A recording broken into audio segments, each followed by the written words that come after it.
Not all Star Wars rumors are created equal. Many of the ideas out there for Episode 9, while fun to consider, are just too outlandish to stand a chance at being real. Other rumors, though, sound all too plausible, and that's not necessarily a good thing.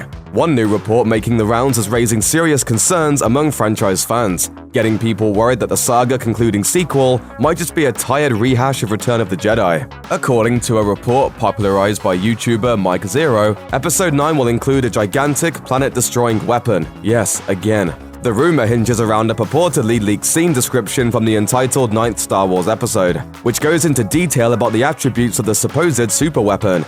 The scene reportedly centers on Kylo Ren, now the supreme leader of the villainous First Order, sitting in a room at what seems to be the organization's headquarters. He's said to be analyzing a hologram displaying a yet-to-be-completed array of superweapons. According to the leak, the son of Han and Leia will be seen sizing up 3 weapons shaped like cylinders with large engines, blasting blue and red energy, watching as they destroy the terrain of an unknown world. While the weapon appears capable of immense destructive power, it also seems to still be under construction. Sound familiar? Some have noted that the rumored weapon sounds strikingly similar to a World Devastator, which is a form of technology featured in the old Star Wars expanded universe, particularly the Star Wars Legends Dark Empire story.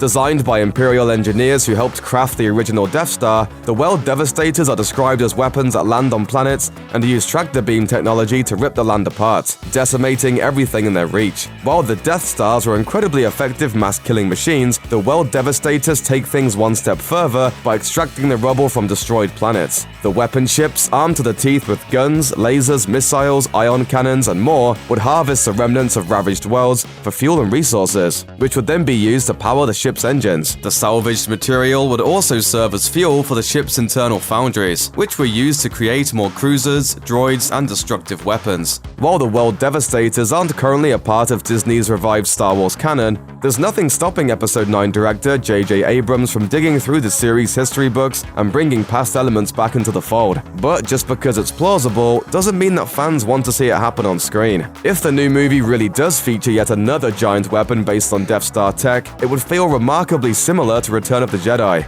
not to mention the original Star Wars movie or The Force Awakens. While that 7th Star Wars episode, also directed by Abrams, was praised for how it reignited that classic Star Wars feeling after years worth of weird prequels, many rolled their eyes at the inclusion of Starkiller Base, a bigger, badder Death Star in everything but name. After the divisive response to The Last Jedi, which tried to take the series in some controversial new directions, as well as the muted reaction to the Han Solo spin-off, it's possible that Disney and Lucasfilm will want to play things safe for the series' 9th episode. Maybe the idea is to go back to what worked before, instead of risk alienating people again with something new. But as the fan reaction to the rumor seems to indicate, there is such a thing as being too familiar. Some people are even making arguments in support of the prequel movies, which at the very least seem to try new things, even though they didn't always stick the landing. To many viewers, Star Wars should be about more than just laser swords, Death Stars, and Darth Vader. Going back to that well too many times seems to speak to a lack of imagination and even risks turning people off the series for good.